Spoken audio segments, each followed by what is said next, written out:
I never thought my life would take the turn it did, but here I am, trying to piece together the remnants of an existence that seemed doomed to fail. I grew up in a small town where everyone knows everyone else's business, and where being different is a sentence to ostracism. But I wasn't just different. I was the woman who carried the weight of the world alone on her shoulders. A single mother who, to many, was nothing more than a mistake of life. The day everything changed, or at least the day that marked me forever, wasn't a grand event, but a slow accumulation of disdain, sideways looks, and closed doors. At that temporary job where I barely earned enough to pay rent, people treated me as if I were invisible, or worse, as if I was to blame for being there. Gossip ran rampant, and there was no shortage of finger pointers, as if my struggle was a moral flaw. I clearly remember a conversation I overheard at the local market that never left my mind. She shouldn't even try. A single mom won't change anything here. Those words echoed inside me like a sentence, but also ignited a flame I didn't know existed. The reality of being a single mom in that town was suffocating. There was no support, no understanding. Every step I took seemed like the world was conspiring to push me down. But inside me, a silent strength grew, fueled by the love I felt for my son and the stubborn hope that I could be more than what they saw. It was at my son's school that I began to realize the size of the problem we faced as a community. Unmotivated kids, tired teachers, crumbling infrastructure, all in a place where no one wanted to invest. And I, who had nothing left to lose, decided I was going to do something. Not to prove them wrong, but to prove to myself that my voice mattered. The path wasn't easy. I had to learn to fight against prejudice, ignorance, and even my own fear. I found unexpected allies, a teacher who believed in me, some neighbors tired of seeing the suffering, and most importantly, the courage I didn't know I had. Together, we began organizing meetings, seeking resources, involving the community in a transformation project. Every small victory felt like a giant step in the fight against the fate they tried to impose on me. But what hurt the most was knowing that despite all the effort, many still saw me with suspicion, as if I were invading a space that wasn't mine.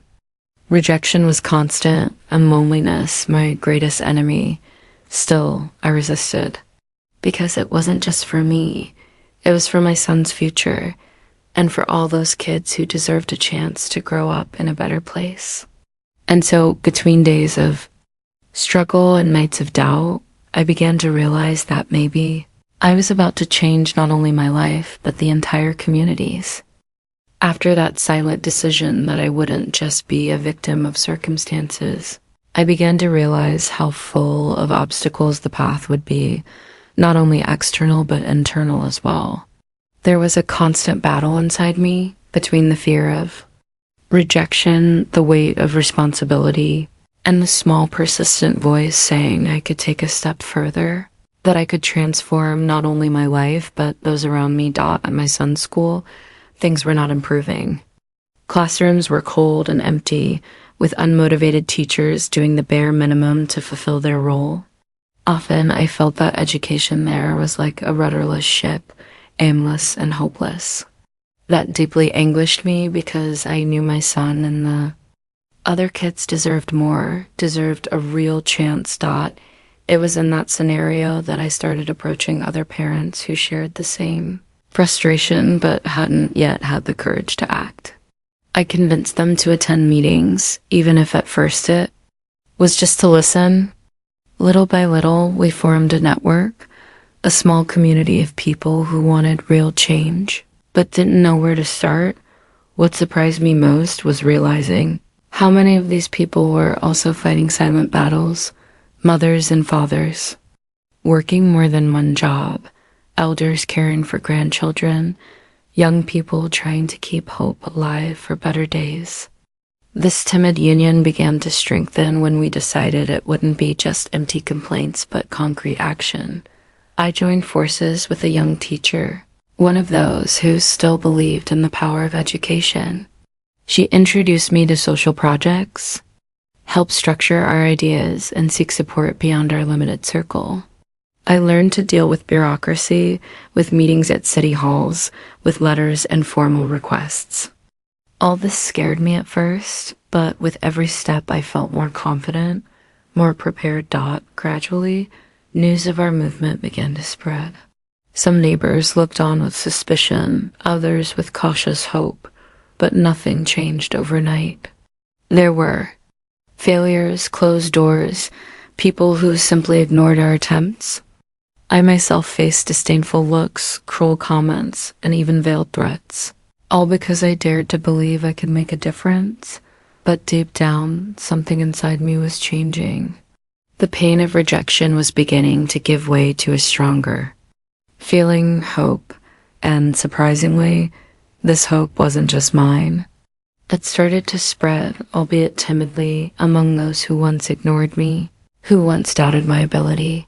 On a rainy afternoon, when the community seemed more discouraged than ever, we gathered in a small borrowed hall to discuss the future of our project. The energy in the room was heavy, full of doubts and fatigue. I remembered what I had heard at the market long ago, the words that hurt me so much. And it was at that moment I decided I could no longer wait, could no longer let fear control our lives. I stood before everyone, and with a firm voice I told my story. Not as a victim, but as a woman who had faced disdain, loneliness, and rejection, and who now believed that together we could change the course of that community. I spoke of my son, the school, the future we wanted to build. It was a moment that changed everything. Eyes opened, mouths fell silent. There were tears, hugs, and smiles. From then on, we were no longer alone.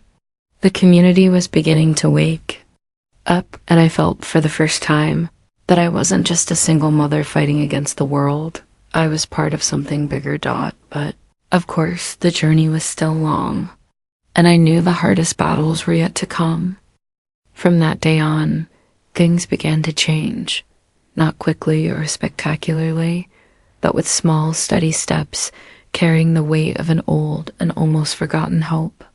The community that had once been scattered, divided between distrust and fatigue, started to unite, and I, who had always felt invisible, began to be seen not for who I was, but for what I represented, the possibility of transformation. In the following months, meetings became frequent. The energy at these gatherings fluctuated between enthusiasm and discouragement, between timid laughter and restrained tears. Many still resisted the idea of change, trapped by old habits and fears, but there were also those who, despite the difficulties, chose to believe. And it was for them, both the resistant and the doubtful, that I continued. At first, our greatest challenge was funding. How could we accomplish something significant without money? Often, this question haunted me at night when I returned home exhausted, feeling the weight of the world on my shoulders. But it was precisely at that moment that I learned money isn't the only resource that matters. The strength of community, mutual support, creativity, all these can become powerful tools. With the help of that teacher, we managed to establish contacts with NGOs and volunteer groups in nearby towns. There were small donations, hours of volunteer work, and much effort to convince local authorities to support us. I remember the first day some school supplies arrived at my son's school: chairs, books, basic materials that, for many, were a luxury. The joy on the children's faces was a reminder of why all that struggle was worth it. Meanwhile, personal life didn't stop. The difficulties of being a single mother continued, more real and cruel than ever. The time I could dedicate to the project was constantly divided with caring for my son, paying bills, and the persistent feeling that I wasn't keeping everything afloat. Many nights I cried in secret, tired, afraid I wouldn't manage to hold everything together. But there was something deeper driving me. The need to prove to myself that I could be more than the stereotype they assigned to me. That I wasn't that fragile, defeated woman many thought I was. That I was a silent warrior, fighting to pave a path in hostile terrain, and that fight didn't go unnoticed. Gradually, people began to look at me differently, no longer as the failed single mother, but as a woman capable of making a difference, even against all odds.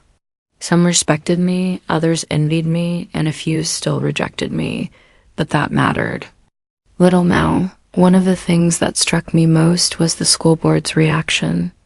At first, we were met with disdain and indifference. They saw no value in that group of disorganized parents trying to change the system. But as our movement gained strength, they started paying attention. First came formal meetings, then vague promises, and finally some concrete actions. It was a slow process, full of bureaucracy, political games, and much patience. I learned to speak their language, to prepare documents, to speak in public, to negotiate. All this while still being a mother, a worker, and a woman. It wasn't easy and often felt impossible, but I kept going, driven by the vision of a better future. But not everything was victories. There were moments of betrayal when important allies gave up or switched sides. There was also the weight of criticism, often anonymous, that hit me hard, trying to undermine my confidence. I remember a letter I received full of accusations and threats that made me doubt if it was all worth it. However, in the middle of that storm, I found strength in unexpected places. In the smiles of children who began to brighten more at school, in the tight hug from my son after a hard day, in the support of the few true friends who stayed by my side. Those small personal victories kept me steady, even when everything seemed to fall apart. I knew the road would be long and that there was still much to achieve. But for the first time in a long time, I felt I was no longer alone on this journey. The single mother who had once been disregarded was beginning to transform into a leader, not for power or recognition, but for the courage to face what many lacked the courage to face, and this transformation was just the beginning. In the months that followed, I realized that our small revolution was starting to make waves bigger than I could have imagined.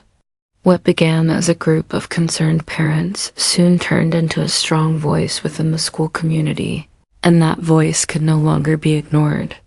Every meeting, every gathering, every conversation with school leaders and city officials brought more challenges, but also more opportunities to show that we were here to stay.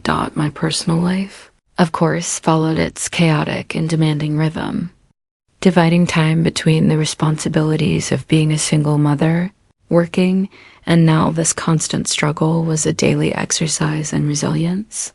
I learned to be more patient with myself, even when exhaustion invaded my days and doubts tormented my mind. The truth was, no matter how much I wanted to give up at many moments, something inside me burned like a flame that could not be extinguished. It was during this period that I met people who completely changed my perception of the fight. One of them was a retired principal, a man who had spent decades in the education system and who, upon hearing about our movement, decided to support us quietly. He became a kind of mentor, helping open doors that once seemed locked and showing that, despite all the bureaucracy and resistance, there were people willing to listen and collaborate. On the other hand, not everyone was happy with our progress. Some school board members saw our mobilization as a threat to the established order. Veiled criticisms began to emerge, attempts to discredit our work, and even maneuvers to weaken us. It was a subtle political game, full of second intentions and ambiguous speeches where every word could be used against us. I found myself involved in negotiations that required not only courage but also astuteness. I learned to analyze every situation, to measure the impact of my words, and to seek allies even in unexpected places. Every victory, no matter how small, was celebrated with the awareness that we were building something solid, even if invisible. To most, meanwhile, my relationship with my son took on a new dimension. He was growing up and observing everything around him with a mix of admiration and curiosity. Often, I wondered if he understood the importance of what we were doing. If he realized that this struggle was not just mine, but belonged to everyone who dreamed of a better future.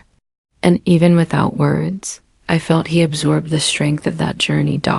In one of the hardest moments, when a crucial project was rejected by the board, I felt the pain of all those who believed. It was a bitter defeat that could have paralyzed us, but instead strengthened our commitment. We gathered strength to reassess strategies, seek new partnerships, and not let frustration consume us. It was also during that time that I began to understand the true power of overcoming, not as a grand and isolated act, but as the sum of small gestures, daily resistance, and the ability to rise again even after falling. I saw the same strength in the mothers I met, in those people fighting their own silent battles, finding courage to move forward. The feeling of belonging to something greater grew inside me, giving meaning to every sacrifice and every moment of doubt. I was no longer the lonely woman who had once been rejected.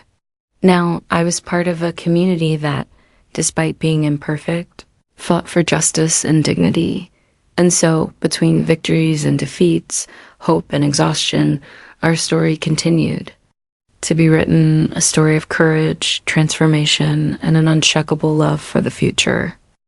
Our movement began to gain not only space, but unexpected power. That small group of parents, once ignored, was now becoming the driving force behind concrete changes in the school and the surrounding community. Meetings that once seemed uncertain and fragile transformed into true gatherings of strategy and hope, where every voice was heard, every opinion counted, and every dream became possible. But this progress didn't come without cost. I felt the weight of sleepless nights, of days when my body begged for rest, and my mind fought not to get lost in doubts and fears. Being a single mother was a constant challenge, and leading this movement was a responsibility that often left me exhausted. Still, the flame inside me remained lit, fueled by the need to fight for something greater than myself. At that moment, the school was far from perfect, but it was beginning to change. New initiatives were implemented, support programs for struggling students, improvements in infrastructure, extracurricular activities that were once only dreams. I found myself involved in committees, public hearings, and even community debates that echoed beyond the school walls. The community, once fragmented, was truly starting to unite. Parents who once ignored each other now shared their concerns and ideas, and the sense of belonging grew every day. I saw mothers like me carrying their own silent battles, finding strength in one another, creating an invisible network of support and solidarity, but resistance continued. Some school board members, even under pressure, did what they could to delay changes. There were political games, empty promises, and even attempts to divide the group we had formed. In those moments, leadership demanded not only courage, but wisdom to deal with opponents who played dirty. I found myself increasingly involved in a political chess game where every move had to be calculated. I learned to identify true allies and to distrust false smiles. Negotiations were long and exhausting, but step by step, we managed to open paths that were once closed. Amid all this, my relationship with my son was my refuge. Simple moments, a tight hug, a sincere conversation, reminded me why I fought. He grew with attentive eyes, understanding, even if intuitively, the importance of what we were building together. And it was on one of those nights, while he slept, that I received news that would change everything. The City Hall had finally approved the school renovation project, with funds allocated for the improvements we longed for. It was a victory that seemed small compared to the road ahead, but it represented a milestone, a concrete proof that our fight was bearing fruit. Still, I knew that victory was not the end. It was just a chapter, perhaps one of the most important, but still only a chapter of a story that demanded daily resilience, constant courage, and the certainty that the future we desired was yet to come. Among personal responsibilities, public battles, and intense emotions, I stood firm. Because now, more than ever, I knew I was making history, not just for me or my son, but for all those who believed that, even disregarded, we could transform the world around us. The final chapter of this journey, long and difficult as it was, which brought real changes, could not be just about the official victory, but about the lasting impact that this transformation left on me, my son, and the entire community. We decided not to abandon. After the renovation project was approved and improvements began to be implemented, I felt a complex mix of relief, pride, and responsibility. Every brick laid, every newly equipped classroom, every smile on the children's faces seemed like a silent response to all the sleepless nights and battles faced. But the most important thing was realizing that the change wasn't just physical. It was emotional and social. The school became a place where people finally felt valued, heard, and part of something bigger. The dynamic between parents, teachers, and students strengthened, creating a warmer and more promising environment. My son and I also grew together through this process. He learned to value the struggle, the importance of never giving up, even when everything seems to be against you. I learned that overcoming is not an isolated act, but a daily construction, made of small choices that added up, transformed lives. Even with all this, I can't say the path was easy or that all wounds were healed. Rejection still existed, and the world around us continued to turn in its relentless cycles. But I was no longer the same person who began this story. The pain of rejection had given way to a quiet and determined strength, an unbreakable will to move forward. I look back and see that that single mother who was once underestimated, disbelieved, and even ridiculed became a symbol of resistance and hope. A living proof that even when the world seems to turn its back, it is possible to turn the game around. This story isn't just mine. It belongs to all who fight to be seen, heard, and respected. It is a silent reminder that even in rejection and suffering, there is always a light that can shine brighter. We just need to find the courage to ignite it.